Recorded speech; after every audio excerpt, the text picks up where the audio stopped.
To you, and thank you so much for your time this morning. But just remind us of the work that the Gift of the Givers does in catastrophic situations of this magnitude. Yeah, thanks for joining us here at the Gift of the Givers warehouse in Bramley, Johannesburg.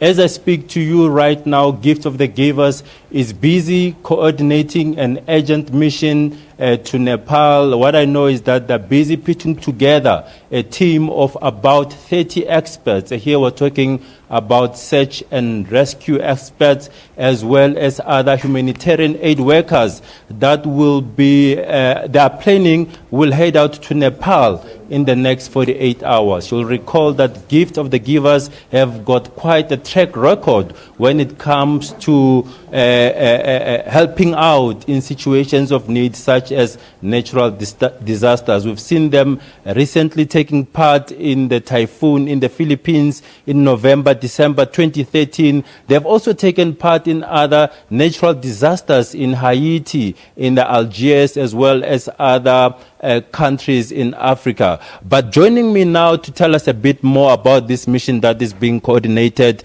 is Dr. Ahmed Bam of the Gift of the Givers. May you just tell us a bit more about this mission that you are busy coordinating at the moment?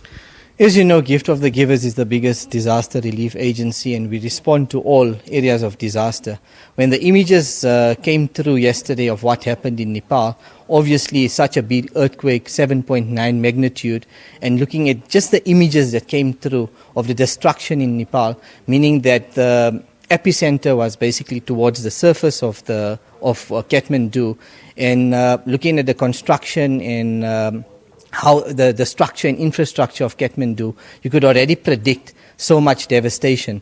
Due to the fact that it was still the early time, there was not any more communications, and as the days going by, more communication is coming, more requests for international help is needed. All countries are starting to deploy search and rescue teams as soon as possible, as people are finding a lot of rubble, as you see in all the images that are being shown now and coming through. So there's still a lot of survivors during this first few hours, which is very critical to get search and rescue teams as soon as possible in there, because the first 72 hours is very important to take out survivors. That's one of our key missions, is first to go there to take us survivors, where we have our backup medical team that will be joining us in the acute phase and to assist with any operations and any procedures thereof.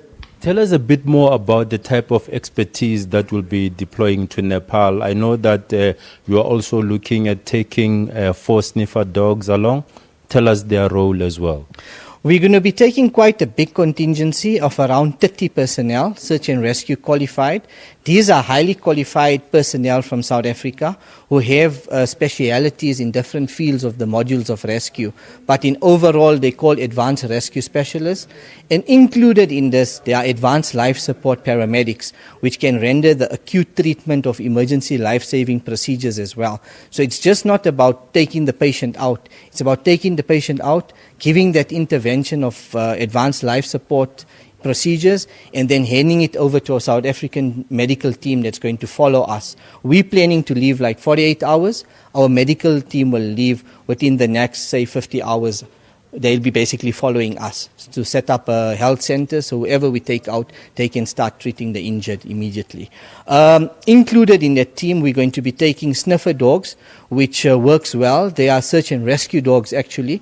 They will be coming with, and they will detect if a patient's alive in the rubble, so we can be able to assist and get the person out. The sniffer dogs, especially South African search and rescue trained dogs, are very good. They can actually detect if a person is deceased or it's a live person, and kind of indicate to us where we should start searching. Part of the search and rescue equipment we're taking with is very specialized equipment used for urban search and rescue, like the life locator, which helps you detect people, the search cameras, and a host of other equipment. If we look at the Himalayas, the terrain is completely different there. I mean, we know there's Mount Everest, and the avalanches have since been triggered as a result of the earthquake. What type of challenges do you think you are going to face on your arrival there in terms of terrain? And if so, what sort of plans, of contingency plans, do you have in place to overcome those challenges? Look, accessibility is it's a huge problem. Network, Basically, the telephone lines are totally down. There's also a lot of areas that haven't yet been reached. So our challenges are going to be accessibility, but we're planning to link up with any of the neighboring countries to assist us with helicopters, join part of other search and rescue teams, so we can make this a joint venture due to the difficult terrain which you're going to be facing in that area. A lot of roads are, just seeing the images coming in, accessibility to certain villages are totally shut down. And the only way is to go via air. So we're going to try and link up with teams, get in with the helicopters, but even all our other team members will join in and try and join humanitarian efforts. So go into the C-130s, drop aid packs at certain areas, and we'll just see when we arrive there. As you know, every mission is difficult. When you arrive there, you see the resources that are available, and then you start database, you start linking up with organizations, and then you find our footing, and we can continue from there. Oh, thank you very much. There you have it from Dr. Ahmed Bam of Gift of the Givers, talking to us about this mission that is being urgently coordinated to earthquake hit Nepal. They are saying that they will be taking with them about 30 experts with them to Nepal. We're also hoping that the SABC will be able to accompany them to bring that search and rescue mission live to all our viewers at the SABC. And just before I could let you go, we also understand that there are about 5 South Africans that were on an expedition in Mount Everest. I've actually just received a call from Sean Wisedale, who's a mountaineer, from his family. They're saying the 5 people are safe. It's unclear at this stage as to if there are any more South Africans, but we'll be speaking to the Department of International Relations and Cooperation in terms of finding the exact number of South Africans that are out there in Nepal. It's back to you in studio.